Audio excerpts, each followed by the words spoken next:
यादें फिर भी पीछा करती रही। आदमी सिगरेट छोड़ देता है मगर फिर भी उसकी याद दिल में बैठा ही रखता है। कोई अरबपति व्यक्ति संत बन जाता है, संत तो बन जाता है लेकिन यादें रहती है, अरे मैंने ये सब त्यागा है भाई, तुम क्या बात करते हो, अरे मैं तो ये सब चीजें त्याग कर आया हूं। हां भाई, चीजों को छोड़ना आसान होता है लेकिन उनकी यादों को छोड़ना कठिन होता है।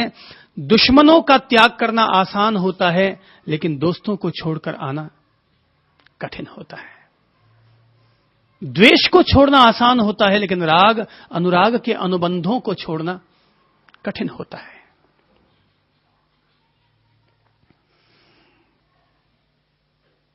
ध्यान की गहराइयों से अपन सब लोग वाकिफ हैं, लेकिन आज ध्यान के जिस मुद्दे पर अपन लोग चर्चा करेंगे, जिस अध्यवसान पर अपन लोग चर्चा करेंगे, वो बहुत महत्वपूर्ण है। अध्यवसान का अर्थ होता है निरंतर चिंतन। महावीर ने ध्यान सूत्र में प्रवेश कराते हुए पहले चरण में यही कह दिया था कि स्थिर अध्यवसान ही ध्यान है और अस्थिर अध्यवसान ही चित्त है। अध्यवसान, निरंतर चिंतन हमारे भीतर जो चलता है उसका नाम है अध्यवसान। तो जब हमारे भीतर में सहज शांति आ जाती है, नीरवता आ जाती है, निर्मलता आ जाती है, तो वो अवस्था ध्यान कहलाती है। लेकिन जब जब भीतर में विचार, विकल्प, स्मृतियां, कल्पनाएं, अतीत की यादें, भविष्य का पीछा, ये सब चलते रहते हैं, तब तब वो अवस्था चित्त का परिभ्रमण कहलाता है, मन का भव चक्र कहलाता है कि अपन सब लोग भीतर में उलझे हुए हैं। इसलिए आज जो अपन सूत्र ले रहे हैं वो हमें आत्मा से बाद में जोड़ेगा, उससे पहले वो हमें हमारे मन की स्थितियों से परिचित कराएगा और कहेगा मन का हर दुर्भाव हमारा ठीक वैसे ही पीछा करता रहेगा जैसे कि बैलगाड़ी का पहिया बैलगाड़ी का अनुगमन किया करता है। जैसे कि पूर्व भव में किसी स्त्री की फोड़ी गई आंखें इस जन्म में किसी व्यक्ति को चक्षुपाल बना देती है, वैसे ही हमारे मन में आए गए अशुभ भाव, अशुभ धाराएं, वो भी हमारा वैसा ही पीछा करती रहेंगी, वो भी हमारा वैसा ही पीछा करती रहेंगी। इसलिए आज का जो सूत्र अपन ले रहे हैं वो है आर्त, रौद्र, धर्म और शुक्ल ध्यान है। पहले उन्होंने कहा कि स्थिर अध्यवसान ही ध्यान है। अब वो थोड़ा सा और अपनी ज्योमिति को खोल रहे हैं, अपनी ज्योमिति की डब्बी को खोल करके अपन लोगों के सामने जीवन का मर्म मनोविज्ञान प्रकाशित करते हैं और कहते हैं आर्त, रौद्र, धर्म और शुक्ल ये 4 ध्यान हैं। इनमें से आर्त और रौद्र ध्यान संसार के कारण हैं और अंतिम 2 ध्यान यानी धर्म ध्यान और शुक्ल ध्यान ये निर्वाण में सहायक है। ध्यान, अब तक दुनिया में ध्यान के नाम पर केवल यही पहचाना गया है, जाना गया है कि ध्यान इंसान को आध्यात्मिक उन्नति देता है। लेकिन अगर व्यक्ति के मन में गलत और अशुभ धाराएं चल रही हों तो वही ध्यान व्यक्ति को संसार में भव चक्र में भटकाने का निमित्त बनता है। मैंने पहले ही कह दिया कि हर कोई व्यक्ति अपने मन के घेरे में घिरा हुआ है, हर कोई व्यक्ति। और जब मन के घेरे में घिरा हुआ है तब व्यक्ति के मन में या तो अशुभ घेरा होता है या फिर शुभ घेरा होता है, या तो अशुभ धाराएं चलती हैं या फिर शुभ धाराएं चलती हैं। जब व्यक्ति के भीतर अशुभ धाराएं चलनी शुरू होती हैं तो व्यक्ति उनमें इतना डूब जाता है कि अशुभ धाराओं के कारण कभी मन दूषित हो जाता है, कभी आंख में आंसू आ जाते हैं, कभी व्यक्ति भीतर से व्यथित हो जाता है, कभी व्यक्ति को अवसाद हो जाता है, कभी डिप्रेशन हो जाता है। जब कोई भी व्यक्ति अपने भीतर के विचारों में, अशुभ धाराओं में जब घिर जाया करता है। डिप्रेशन क्या है? मन में उठने वाले विचारों के घेरे में इंसान के बंध जाने का नाम है डिप्रेशन। इंसान के मन में उठने वाले विचारों के जो घेरे हैं, जब कोई व्यक्ति उसी में ही उलझ कर रह जाता है, उसका नाम है डिप्रेशन। तो फिर न्यूरोफिजिशियन लोग क्या करते हैं? वे उसको दवा देते हैं। दवा में क्या दवा देते हैं? कि उसके दिमाग को रिलैक्स मिले, वो ज्यादा से ज्यादा नींद ले, ज्यादा से ज्यादा नींद ले, ताकि उसके दिमाग में जो बोझा है, जो घेरा है, वो घेरा थोड़ा सा शांत हो सके। तो फिर ट्राइका जैसी गोलियां देते हैं कि नींद में पड़ जा, नींद में रहेगा तो अपने आप फितूर नहीं उठेंगे, पड़ा रहेगा। डिप्रेशन होगा तो नींद भी नहीं आ पाएगी। दिमाग में जब कोई भी एक विचार उठता है, वो विचार गहनता बना लेता है, गहराई बना लेता है, हमें उससे छुटकारा नहीं मिल पाता, डिप्रेशन हो जाता है।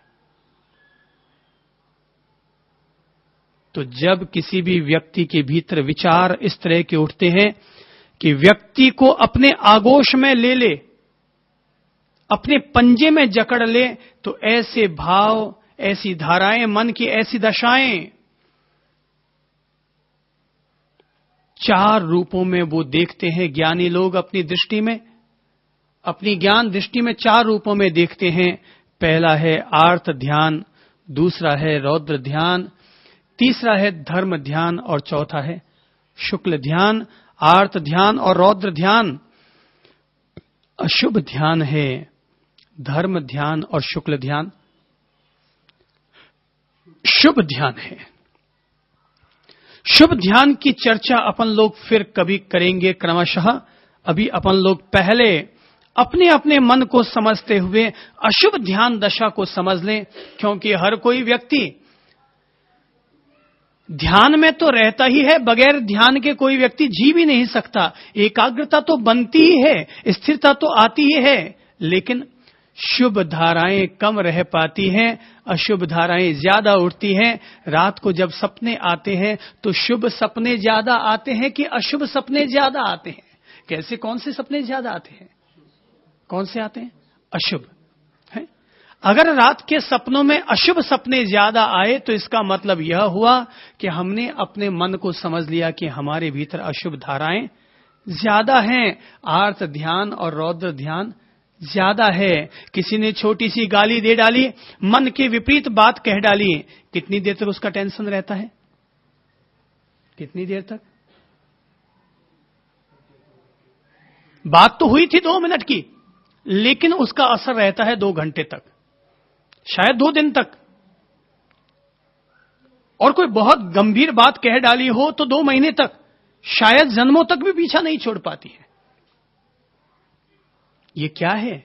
ये अशुभ धाराएं हैं। ये अशुभ धाराएं क्या हैं? ये आर्त ध्यान और रौद्र ध्यान है। ये आर्त ध्यान और रौद्र ध्यान है जो कि हम लोगों को इस तरह से घेर लेती है। आर्त शब्द का अर्थ होता है जो पीड़ा देता है, जो दुख देता है, उसका नाम है आर्त ध्यान। जो हमें पीड़ा देता है, दुख देता है, ध्यान, वो ध्यान आर्त ध्यान है जो परिणाम के रूप में हमारे लिए दुख का निमित्त बना, जो हमारे लिए डिप्रेशन का आधार बना, वो ध्यान आर्त ध्यान हुआ। आर्त ध्यान कैसी है? अनिष्ट का संयोग होना, इष्ट का वियोग होना। अनिष्ट का संयोग होना और इष्ट का वियोग होना, इस मन में रहने वाली आशंका के चलते कि कहीं मेरा प्रिय मुझसे बिछुड़ न जाए, अगर वो बिछुड़ जाएगा तो मेरे बुढ़ापे में क्या होगा, इस बात को लेकर के सोचा गया चिंतन, इसका नाम है आर्त ध्यान। इस बात को लेकर के किया गया चिंतन कि मेरे गुरु चल जाएंगे तो बुढ़ापे में मेरा क्या होगा, कौन मुझे संभालेगा, मैं अकेला संत हूं, कौन संभालेगा, इस बात को लेकर के किया गया गहरा चिंतन। सोचता रहता है आदमी, दिन में भी, रात में भी, कल भी, महीने भर पहले भी, 6 महीने बाद भी, साल भर बाद भी, यही बार बार एक ही तत्व उसको सताता रहता है। इसका नाम है आर्त ध्यान। इष्ट का कहीं वियोग न हो जाए, जो मुझे प्रिय है वो कहीं मुझसे बिछुड़ न जाए, अनिष्ट का कहीं संयोग न हो जाए, कि मैं जिसको चाहता नहीं हूं कहीं वो ना हो जाए, मैं जिसको नहीं चाहता हूं कहीं वो ही मुझे ना मिल जाए। कि खाना खाने बैठा था, अंदर सब्जियां देखकर आया था कि वो सब्जी मुझे भाने वाली नहीं है, तो डर लगता है यार मैं खाना खाने बैठा हूं कहीं वही सब्जी मेरे थाली में ना आ जाए। कि अंदर में 3 सब्जियां बनी हुई थी, बोले सभी तीनों की थोड़ी थोड़ी थी, तीनों सब्जियां थोड़ी थोड़ी थी और जीमने वाले 10 लोग थे। तो रसोईदारनी ने कहा कि परोसते जाओ, एक एक सब्जी परोसते जाओ, जब पहली सब्जी खत्म हो जाएगी तो अपन 2 लोगों को ये सब्जी दे देंगे, 3 लोगों को वो सब्जी दे देंगे और बाकी 3 लोगों को अमुक सब्जी दे देंगे। तो अनिष्ट का संयोग, जो सब्जी हमें भाने वाली नहीं है, अरे कहीं वही हमारी थाली में न आ जाए, इस बात को लेकर किया गया चिंतन, किया गया विचार, इसका नाम है आर्त ध्यान। तो इष्ट का वियोग और अनिष्ट का संयोग, प्रिय की अप्राप्ति और अप्रिय की हो जाने वाली प्राप्ति, इसके बारे में हमारे मन में जो उधेड़ बुन चलती रहती है, जो रात दिन हमें घेरे में घेरे रहती है, उसका नाम है आर्त ध्यान। और आर्त ध्यान क्या है? व्याधि जनित आर्त ध्यान, कि रोग के कारण हमारे मन में आर्त ध्यान चलता रहता है। जैसे मान लीजिए किसी व्यक्ति को लकवा मार गया, अब वो लकवा मार गया, हाथ पांव तो उसके नहीं चलते, लेकिन दिमाग और मन तो रात दिन चलता रहता है। अब मैं सड़ रहा हूं, मैंने तब वो पाप क्यों किया, मैंने उसको थप्पड़ क्यों मारी, आज मेरा हाथ जाम हो गया। मन में आए जैसे उधेड़ बुन चलते रहते हैं। ये मन की प्रकृति है कि मन में जब एक विचार उठ जाता है तो विचार विचार का पीछा करते रहते हैं।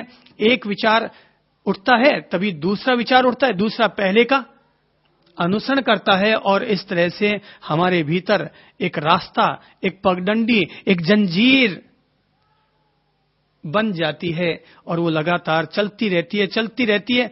2 मिनट तक खत्म नहीं होती, 5 मिनट तक खत्म नहीं होती, घंटा घंटा भर तक खत्म नहीं होती। रात को 2 बजे आंख खुल गई, कोई व्यक्ति आकर कहता है साहब क्या करूं, आज रात को नींद ना आ पाई। भाई क्या हो गया? बोले साहब विचारों ने घेर लिया। अब एक विचार उठा तो उसके पीछे विचार ही विचार चलते रहे, उधेड़ बुन चलती रही। ये सब क्या है? ये आर्त ध्यान है, जिसका परिणाम